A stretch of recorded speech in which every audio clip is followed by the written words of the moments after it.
Resolution Belavida Kubitcher, Ricardo Bautista.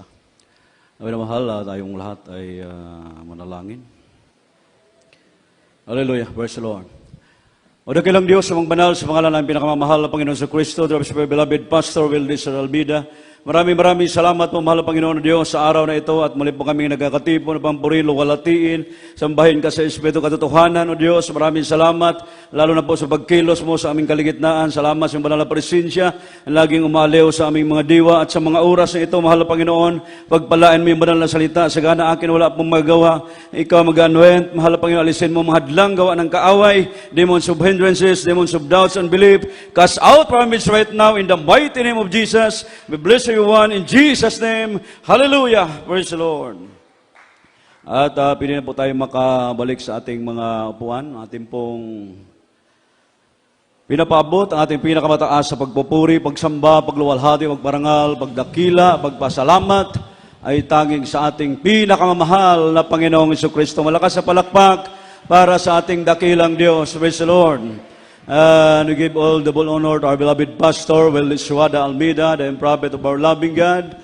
And we always remember the blessed memories and teaching of our dearly beloved Son Pastor, Lina Camon Almeida. To our beloved brethren, good evening to every one of us, beloved visitors. Welcome sa gawain, aking mga beloved co-workers, co-preachers, at sa ating mga beloved ordained preachers. Lahat po ng naabot na ating tinig, sa gabing ito, maging sa ating mga livecast viewers, happy viewings po sa inyo. At pagpalain po tayo ng ating dakilang Diyos. At sa mga oras ito, mga minamahal, ating pong pakinggan, maigi ang salita ng Diyos, sapagkat napakahalaga po ang Word of God, mga kapatid. Sapagkat ito po ay pagkaing spiritual. Wala nang ibang pagkain, no? Sa spiritual na bagay. Ang Word of God po lamang, mga minamahal, kaya napaka-importante ito, mga kapatid. So ating pong topic ngayon, about no turning back. Huwag bumalik. So ang paglilingkod natin, mga minamahal, going straight, tuloy-tuloy po yan, hanggang sa pagbabalik ng ating mahal na Panginoon. Amen. Walang balikan. Everybody shout, praise the Lord. Basahin po muna natin ating key verse, mga minamahal, dito sa Matthew chapter 16, verse 21 hanggang 27, kindly. From the book of Matthew, chapter 16, verses 21 to 27. From that time forth began Jesus to shew unto his disciples how that he must go unto Jerusalem and suffer many things of the elders and chief priests and scribes, and be killed and be raised again the third day. Then Peter took him and began to rebuke him, saying, Be it far from thee, Lord, this shall not be unto thee. But he turned and said unto Peter, Get thee behind me, Satan, for thou art an offense unto me. For thou savorest not the things that be of God, but those that be of men. Then said Jesus unto his disciples, If any man will come after me, let him deny himself, and take up his cross, and follow me. For whosoever will save his life shall lose it, and whosoever will lose his life for my sake shall find it. For what is a man profited, if he shall gain the whole world, and lose his own soul? Or what shall a man give in exchange for his soul? For the Son of Man shall come in the glory of his Father with his angels, and then he shall reward every man according to his works. Amen. Matthew, Kabanata 6, ang 21 hanggang 27. Mula sa panahon iyaoy, nagpasimulang ipakilala si Jesus sa kanyang mga alagad at kinakailangan siya pumaroon sa Jerusalem at magbata ng maraming bagay sa matatanda at sa mga pangulong saserdote at mga eskriba at siya'y patayin at muling ibangon sa katlong araw. At sinama niya si Pedro at nagpasimulang siya'y pinagwikaan nagsasabi, Panginoon, malayo ito sa iyo, kailanman na hindi mangyari ito sa iyo. Na dapat lumingon siya at sinabi kay Pedro, lumaki ka sa likod kurang ko, Satanas, ikaw utisod sa akin, sapagkat hindi mo pinag-iisip ang mga bagay ng Diyos, kundi ang mga bagay ng tao. Na magkayo sinabi ni Jesus sa kanyang mga alagad, kung ang sinong tayo ibig sumunod sa akin ay tumanggi sa kanyang sarili, at pasanin ang kanyang krus ay sumunod sa akin. Sapagkat ang sino mang mag-ibig iligtas ang kanyang buhay ay mawalan nito. At ang sino mang nawala ng kanyang buhay dahil sa akin ay makasumpong ngayon. Sapagkat ano ang pakikinabangin ng tao kung makamtan niya ang buong sanlibutan at mawalan siya ng kanyang buhay, o ano ang ibibigay ng tao sa katumbas sa kanyang buhay. Huling talata, 27. Sapagkat ang anak ng tao ay pariditong nasa kalwartiyan ng kanyang ama, nakasama ang kanyang mga anghel, at kung magkagay, bibigyan ng bawat tao ayon sa kanyang mga gawa. Amen. Amen. Ang Diyos ang pala sa kanyang banal na salita. Praise God. Following Christ is a relationship that defines all we are to do. So at mahalaga na ito'y uminog sa relasyon natin sa ating dakilang Diyos. So kapag sa mundo po natin hinuhugot ang ating kaligayahan, tiyak maliligaw yung ating mga puso. Amen po ba? Everybody shout, praise the Lord. So mga minamahal, alam naman po natin ang mundong ito, nandyan ang gawa ng kasamaan. Although nandito tayo mga minamahal sa digdig na ito, salamat sa ating mahal na Panginoon dahil ang pangako ng Diyos nagkaroon ng katuparan sa ating mga buhay na kailanman hindi tayo iiwanan ng Diyos. Ay hanggang sa mga oras nito, although napakasama na po mga minamahal ang takbo ng ating panahon, subalit hanggang sa mga oras na ito, tayo po'y patuloy na pinanghawakan ng ating pinakamamahal na Panginoong Jesucristo. Kasi nga ang mundong itong mga minamahal na ating ginagalawan ay nagsasuggest sa atin na ang mahusay na tao ay yung maraming mga kickback at mga illegal na ginagawa. Pumapasa pero hindi nag-aaral. Ang marunong makisama, hindi tumatanggi. Eh mga minamahal, iba yung nakikisama kaysa nakikisama. Amen. Ang matatapang daw na tao, walang away na inurungan. Yan po mga minamahal sa mundo. So, pero sa ating pag-aaral sa gabing ito mga kapatid, pag-usapan po natin ang ilang mga simpleng katotohanan na dapat po nating maunawaan. Amen. So isaalang-alang po natin at paghandaan bago tayo sumabak sa larangan ng pagsunod sa paglilingkod sa ating pinakamamahal na Panginoong Jesucristo. Amen po ba? Dahil kung hindi ito natin pangangatawan mga minamahal, o siguradong tayo naman ay mapagtatawanan. Amen po ba?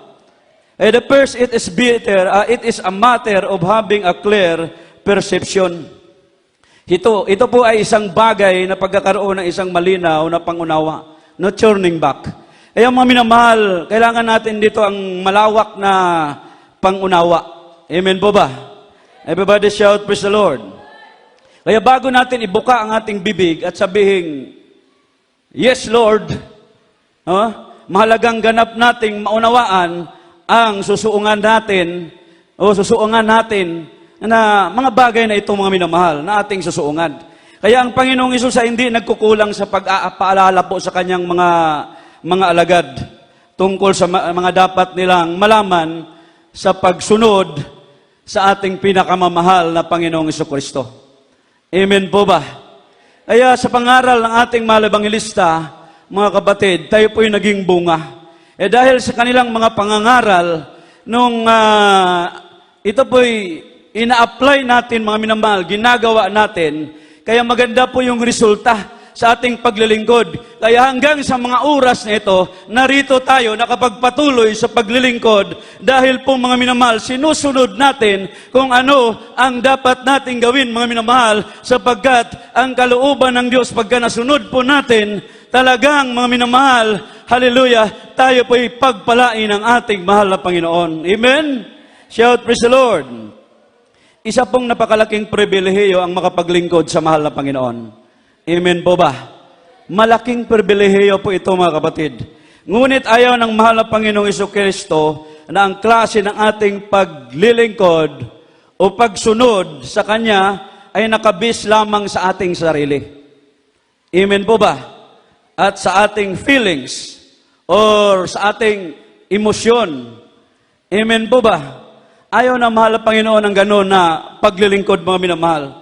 Nung ipinapaunawa ng ating dakilang Diyos ang mga mangyayari sa kanyang kamatayan, nirebuke po niya siya ni Peter, di ba sa ating nabasa? Sabi niya, Panginoon, huwag nawang itulot ng Diyos. Hindi po dapat mangyari ito sa inyo. Yun ang sabi ni Peter, mga minamahal, sa kanya. Ngunit ano pong sagot ng mahal na Panginoon? Datapat lumingon siya at sinabi kay Pedro, lumagay ka sa likuran ko, Satanas. Ikaw tisod sa akin, sapagkat hindi mo pinag-iisip ang mga bagay ng Diyos. Everybody shout, praise the Lord. So napakarami na ang mga nagsasabing maglingkod sa mahal na Panginoon. At nasaan na po ba sila ngayon? Shout, praise the Lord. Susunod daw sila sa mahal na Panginoon o sa ating dakilang Diyos.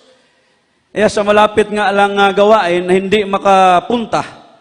So ang daming mga reservation, ang daming mga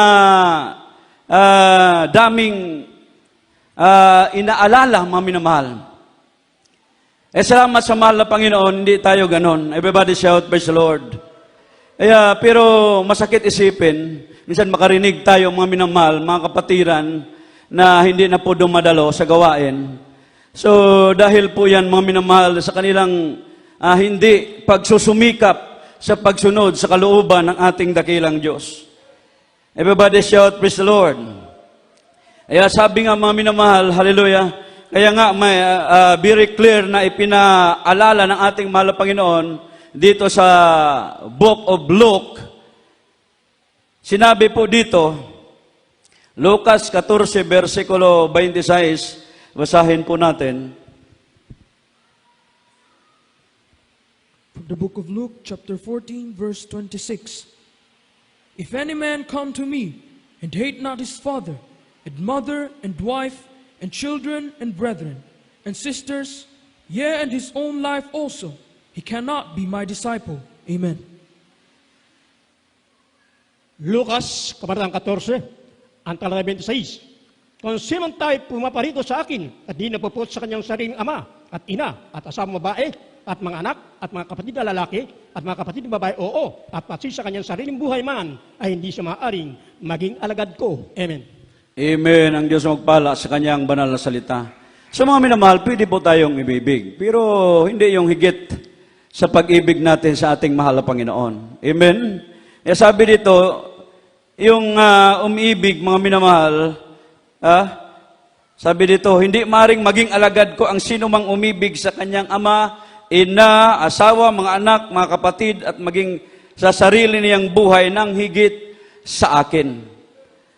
Kaya ang Diyos lamang ang marapat ibigin, mga minamahal, ng tudo. Amen po ba? Although iniibig natin yung ating mga loved ones, mga kapatid, ibig sabihin, pag time na gagawa tayo ng kalooban ng Diyos, halimbawa sa banal na panambahan, hindi tayo pwedeng pigilan. Amen? Kaya, kailangan natin, mga minamahal, sundin kung ano ang nais ng Diyos ipagawa sa atin. Bago tayo, mga minamahal, hallelujah, sumunod sa ating mga kakilala o sa ating mga loved ones, unahin natin. Sabi ng Biblia, lagi nating unahin ang ating mahal na Panginoon sa ating mga buhay. Unang-una din siya sa ating mga puso. Amen po ba? Everybody shout, praise the Lord. Na turning back, it is a matter of having a firm resolution. Ito ay isang bagay na pagkakaroon ng isang matatag na pagpapasya. So, madalas na po natin itong marinig, mga minamahal, minsan kinakanta, mga kapatid, dito sa banal na gawain, yung awit na mag-isip-isip ng isa, dalawa, tatlo. Everybody shout, praise the Lord. No? So, pero ang tanong, nagawa ba natin ito, mga minamahal? Nagawa ba natin talagang yung pagsunod natin sa mahal na Panginoon ay talagang sumusunod ba talaga tayo? Everybody shout, praise the Lord. So naglaan po ba tayo ng panahon para magmuni-muni o mag-reflect tungkol sa mga bagay na kailangan nating desisyonan? O ang gusto nating agad-agad, aksyon na? Everybody shout, praise the Lord. Kaya nga sa ating gospel ngayon, Amin na mahal, ipinapakita sa atin ng mahal na Panginoon ang tagubilin kung talagang nais nating maging alagad. Maging alagad niya. Amen po ba? At hindi tayo dapat ma-discourage in serving Him. Amen? Huwag tayong ma-discourage. Maraming mga discouragement. Totoo yan, mga minamahal. Yan po'y gawa ng kaaway. Pero ang Biblia, mga minamahal, huwag tayong ma-discourage sa paglilingkod sa ating mahal na Panginoon. Huwag tayong matakot. Matakot ka sa tao. No. Mali po yan, mga minamahal. Sa Diyos tayo dapat matakot. Fear the Lord. Amen. Dahil ang pagkatakot sa Diyos is the beginning of wisdom. Amen. Hindi yung natatakot tayo sa tao, mga minamahal. Example, sa kabanalan. Pag nakikita ng worker, naku, ang milya-milya yung takbuhan o alisan, mga minamahal, o pupuntahan. Takot na takot. Pero hindi natatakot sa Diyos. Naninigarilyo. Pagkita ng kapatiran, biglang tumakbo, mga minamahal. Natakot sa tao, pero sa Diyos, hindi natakot. Hindi ganun po yung paglilingkod. Amen? I hope wala po yan dito. Amen. Bato-bato sa langit. Matamaan, huwag magalit. Everybody shout, praise the Lord. Kaya, dito mga minamahal sa Biblia, mayroong isang mayaman na talagang, sabi niya, lahat nagawa ko na. Lahat nagawa ko na, mga minamahal. Lahat ng utos ng mahal na Panginoon, nagawa na po niya. Pero sabi ng mahal na Panginoon, mayroon pang isa. Ang kulang sa iyo, ipagbili mo ang lahat mong tinatangkilik at ipamahagi mo sa mga dukha at magkakaroon ka ng kayamanan sa langit. So mga minamahal, hindi po niya nagawa yon. Ibig sabihin, hindi siya totoong lingkod ng Diyos. Kaya kung anong pinapagawa ng mahal na Panginoon sa atin, yun ang dapat po nating gawin. Amen? Everybody shout, praise the Lord. Kaya ang tanong, kaya ko bang talikuran ang mga bagay kapalit ang mahal na Panginoon? Mananatili pa rin bang may saya pag ginagawa ko ito? Yun ang mga tanong, mga minamahal. Ilan lang yan sa mga katanungan na dapat maliwanag sa atin ang sagot. Everybody shout, praise the Lord. So, there is a denial you must embrace. Amen? Mayroong pagtatanggi na kinakailangan mong yakapin, mga minamahal. Pangalawa, there is a death you must experience. Amen? Pangatlo, there is direction you must follow. May utos na kailangan mong sundin. Kailangan nating magdepende sa kalooban ng ating mahal na Panginoon. Amen po ba? Hindi sa ating sarili, mga minamahal. Sabi ng Biblia, ang katuwiran po ng tao ay basahan lamang sa Diyos. Minsan ang tao ay nangangatuwiran sa Diyos, pero basahan lamang po yung katuwiran natin sa ating mahal na Panginoon. Amen po ba? Not turning back. The third is, it is a matter of delighting yourself in the Lord and not in the world. Ito ay isang bagay na matuwa ng labis ang iyong sarili sa Panginoon at hindi sa mundo. Kailangan sa mahal na Panginoon ang kagalakan natin, mga minamahal. Hindi yung sa mundo. Amen? Dahil ang mundo, mga minamahal, wala tayong mapapala. Amen? Shout, praise the Lord. Napakahalaga sa pagdesisyon po natin na gagawin, mga minamahal, ay involve ang mahal na Panginoon. Kailangan involve ang mahal na Panginoon sa ating mga desisyon. Amen? Lugi tayo kung hindi natin siya isasama. Amen po ba? Siya kaya yung all-knowing. Sabi ng Biblia. Amen po ba? All-powerful at all-present ang ating mahal na Panginoon. Palakpakan po natin ang ating dakilang Diyos. We are losing a lot. Talo tayo, mga minamahal, pag hindi po natin isasama ang mahal na Panginoon sa ating mga plano. Amen. Everybody shout, praise the Lord. Last verse, Kawikaan, Proverbs 3, chapter 5, up to 6, kindly.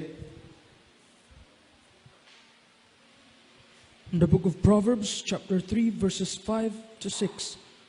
Trust in the Lord with all thine heart, and lean not unto thine own understanding. In all thy ways acknowledge him, and he shall direct thy paths. Amen. Mga kawikaan, Kabanatang 3, ang talatay 5 hanggang 6. Tumiwala ka sa Panginoon ang buong puso mo at huwag kang manalig sa iyong sariling kaunawaan. Kilalanin mo siya lahat ng iyong mga lakad at kanya ituturo ang iyong mga landas. Amen. Amen. Maliwanag po ang sinabi ng Biblia, mga minamahal. Amen. Lahat po ay pasa Diyos natin, mga minamahal. Huwag po sa ating sarili. So ang mga taong ang mahal na Panginoong Jesucristo, ang kanilang kaligayahan at kapunuan sa kanilang buhay. So usually, hindi man sila yung tipong sagana in materially, pero masaya pa rin sila sa paglilingkod. Amen po ba? Everybody shout, praise the Lord. Ayun po ang totoo, mga minamahal. Kasi pag willing tayong mahirapan or magsakripisyo for God's sake, mga minamahal, nababawasan ang impluensya ni Satanas sa ating mga buhay. Amen po ba? Everybody shout, praise the Lord. Bakit may mga lingkod na hindi mo halatang masaya sa paglilingkod? Paano kasi pag nakausap mo, mga minamahal, punong-puno ng reklamo sa buhay? Everybody shout, praise the Lord. Ay ayaw ng mahal na Panginoon yung magreklamo. Because they failed to focus on God. Amen? At nagsimulang ikumpara ang sarili sa pattern po ng mundong ito. Huwag ganun, mga minamahal. Amen? No? Kasi sa mundong ito, mga minamahal, hallelujah, wala po tayong mapapala. Pero sa mahal na Panginoon, siya po ang may-ari ng lahat ng bagay. Amen. Siya ang may-ari ng lahat ng bagay, mga minamahal.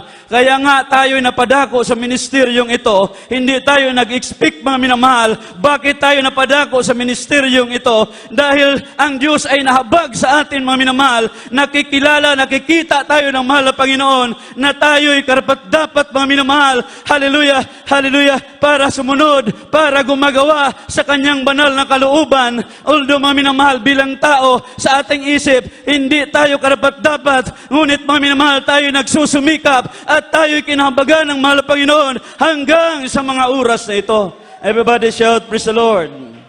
So madaling magbabago yung mood natin or yung feelings natin, mga minamahal, kapag pabago-bago tayo ng titingnan. Sa Diyos lang tayo titingin. Amen? Sabi ng Biblia, huwag kayong tumingin sa mga bagay na dito sa lupa. Look unto Jesus, for He is perfect. Siya lamang yung perfect Amen? Sa tao, wala. We are going to perfection. Amen? Kaya nga, dumadalo tayo 3 times a week. Nandyan pa yung pagpupuri, mga minamahal. Halos oras-oras, kailangan nating magpuri. Dahil gusto po nating maging perfect, mga minamahal. Nag-aaral tayo sa ating mahal na Panginoon. Walang perpekto sa bawat isa sa atin, mga minamahal. Ang Diyos lamang, iisa lamang, mga minamahal, ang perpekto ating dakilang Diyos. Pero pagsikapan po nating maging matuwid sa harapan ng ating mahal na Panginoon. Amen. Ma-out of focus po talaga tayo, mga minamahal. Kung hindi po natin susundin ang kalooban ng ating mahal na Panginoon. Amen. Dapat talaga ang delight natin ay makapokus sa ating mahal na Panginoon. Amen. Sa Diyos tayo nakapokus. Hindi po sa tao, mga minamahal. Kaya wala tayong reason, mga minamahal, para talikuran ng ating mahal na Panginoon. Ayan, ang pakinggan ko mga patutuo kanina, mga minamahal, talagang kasama nila ang ating mahal na Panginoon. Kaya sila na-survive. Although napakahirap talaga ang ating buhay ngayon, mga mahirap ang buhay sa ating panahon ngayon. Pero talagang napakinggan natin ang kanilang mga patutuo. Hindi po sila pinabayaan ng mahal na Panginoon. Nandyan yung pag-provide ng mahal na Panginoon sa kanilang mga pangailangan. Nandyan yung pag-ingat ng mahal na Panginoon. Nandyan yung gabay ng ating dakilang Diyos. Kaya, mga minamahal, sino tayo? Hallelujah! Wala tayong mairason sa ating mahal na Panginoon. Dahilan, mga minamahal, para talikuran. Aalis tayo, mga minamahal, sa paglilingkod na ito. Sapagkat sa paglilingkod na ito, mga minamahal, dito lang natin, hallelujah, hallelujah, makamtan ang pangako, buhay na walang hanggan sa piling ng ating mahal na Panginoon. Everybody shout, praise the Lord. Wala na po tayong sapat na oras, mga kapatid. Tayo pong lahat ay sama-samang tumayo at tayo magpuri sa ating mahal na Panginoon. Praise God. Habang tayo nagpupuri, sintro natin ating puso't isipan sa ating mahal na Panginoon. Walang dahilan upang iwanan ating dakilang Diyos. Awitan natin ating mahal na Panginoon. Praise God. Hallelujah. Walang dahilan upang iwanan ka. Kahit anong bigat, nagsubok pa. Sumisiglang buhay ko, nagkakulay dahil sa'yo. Di ka ipagpapalit kahit kanino pa.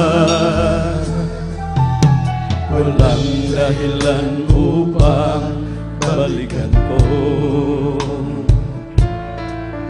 Pasamantalang ligaya. Yes, you worship God, Lord Jesus. Hallelujah. Pag-ibig mo'y walang hanggan. Paano mo malilimutan? Sa'yo'y mananalig, sa'yo'y susunod. Walang ibang ligaya kundi ang makapiling ka. Dulot mo ay pag-asa, wala nang hanapin pa. Sa piling mo sa buhay, bakit pa lalayo? Nasa'yo na ang lahat, tugon sa aking mga hanap. Ika'y higit pa sa sapat, aking Panginoon. Sa buhay ko, sana pa. Walang dahilan upang iwanan ka. Kahit anong bigat ng pagsubok pa, sumisigaw ang buhay ko, nagkakulay dahil sa'yo. Di ka'y pagpapalit kahit kanino pa. Walang dahilan upang balikan ko ang pasamantalang ligaya sa mundo. Ang pag-ibig mo'y walang hanggan. Paano ko malilimutan? Sa'yo'y mananalig, sa'yo'y susunod. Walang ibang ligaya kundi ang makapiling ka. Dulot mo ay pag-asa, wala nang hahanapin pa. Sa piling mo ligtas ang buhay, bakit pa ako lalayo? Nasa'yo na ang lahat, tugon sa aking mga hanap. Ika'y higit pa sa sapat, aking Panginoon. Walang ibang ligaya kundi ang makapiling ka. Dulot mo ay pag-asa, wala nang hahanapin pa. Sa piling mo ligtas ang buhay, bakit pa ako lalayo? Nasa'yo na ang lahat, tungkol sa aking mga hanap. Ika'y higit pa sa sapat, aking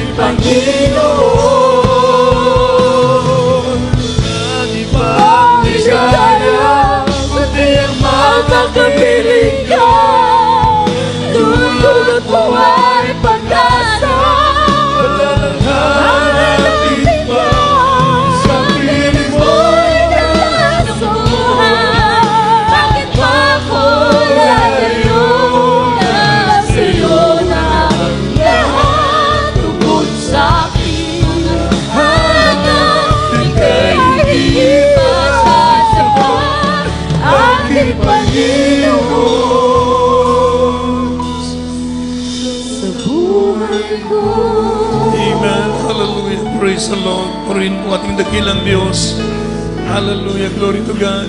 Sa oras na ito, mga minamahal, napakaganda ng salita ng Diyos natin napakinggan. Minsanan pa, hallelujah, na walang dahilan upang tayo po'y tumalikod sa ating mahal na Panginoon. Praise the Lord.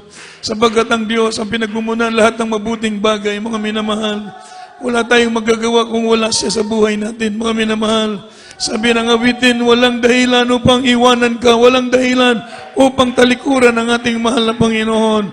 Hallelujah, praise the Lord. Sapagkat nasa Kanya ang lahat ng bagay na ating hinahanap. Simula tayo maglingkod sa mahal na Panginoon. Tunay na tayo pinagpala ng ating mabait na Diyos. Hallelujah. Nadaman natin ang matamis na pag-ibig ng ating mahal na Panginoon. Nagkaroon tayo ng pag-asa sa ating buhay. Nagkaroon tayo ng direksyon ng ating buhay. Purihin ang ating mabait na Diyos. Hallelujah. Praise the Lord. Sa oras na ito, tayo po'y sama-samang dumalangin sa ating mabait na Diyos, sa ating mga pangangailangan. Hallelujah. Praise the Lord. Hallelujah, dakila namin Ama Diyos na makapangyarihan sa lahat ng mga banal.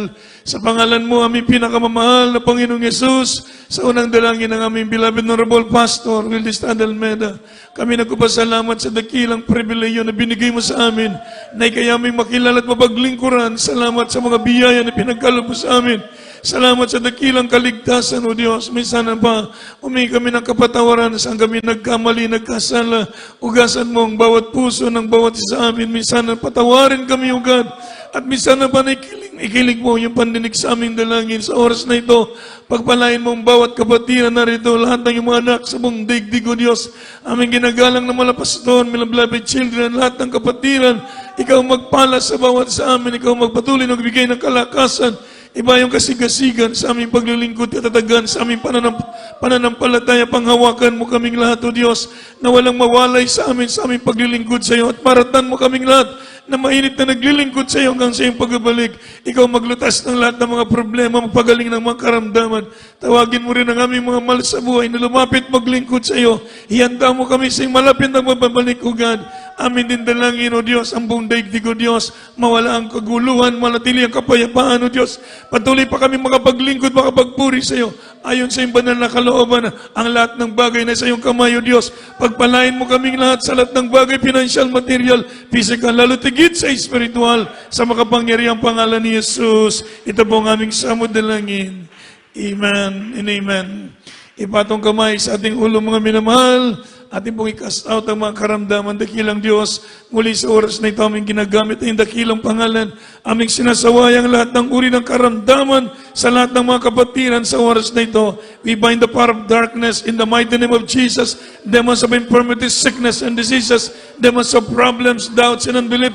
Lukewarmness, we command you to cast out in the name of Jesus. Cast out in the name of Jesus. Problem be solved. In the name of Jesus, vices began. Demons of hallelujah, lust of the eyes, lust of the flesh, pride of life, vanity, vain glory, cast out. Lukewarmness, cast out in the name of Jesus. Be blessed and be healed. In Jesus' name. Amen. Tayo pong lahat ay tumayo, mga minamahal. At bilang papuring pasalamat sa ating dakilang Diyos, tayo pong lahat ay sumigaw na 3 beses at sumigaw ng malakas ng hallelujah. Praise the Lord. Sige. Hallelujah, praise the Lord. Hallelujah, praise the Lord. Hallelujah, praise the Lord. Hallelujah.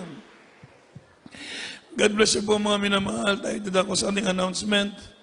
Ating pong pananambahan, araw po ng Biyernes, 5 to 10. Araw po ng mga Linggo, 10 to 3. Araw po ng Miyerkules, 4 to 8. Habang tayo po nag-a-adjust pa sa ating mga oras. Praise the Lord. Purihin ang mahal na Panginoon at ang ating programa mamaya, GMCIM Cebu Central Visayas, sa ating Facebook and YouTube page, Jesus Miracle Hour, Monday to Friday, Monday to every night, except Friday. Daligo ng Diyos. Sa daligo ng ating mahal na Panginoon, tayo pong lahat ay tumayo, at tayo po'y manalangin sa ating pagtatapos. Ibigay ko po pagkakataon sa ating beloved brother. Kindly po, ako na lang po manalangin sa ating pagtatapos. Manindok kitang tanan, Mike Saon, praise the Lord. Aman lang mo langit noon sa ngalan mo, Ginoong Yesus, sa unang mga pag-ampo sa among beloved Honorable Pastor Wildis Almeida, kami nagpasalamat sa kadaugan, sa imong gihatag anamo ning adlaw, sa ining gabiyuna, sa imong balang presensya, sa imong mga pulong, O Diyos, sa mga kadaugan, sa mga kaigsuunan, sa pag-amping kanamo, O Diyos, ug sa among pagpamauli, ikaw magapanalangin sa patago sa kanamo, ipailayo kami sa mga disgrasya at mga aksidente sa kadalanan, ihatod kami nga sa among mga panimalay, nga walay kakulian, ag panalanginan kaming tanan, kiniamong kipangayo, sa ngalan mo Ginoong Yesus. Amen. God bless you po mga minamahal. We love you in the Lord, but our dearest Jesus loves you po. God bless us all.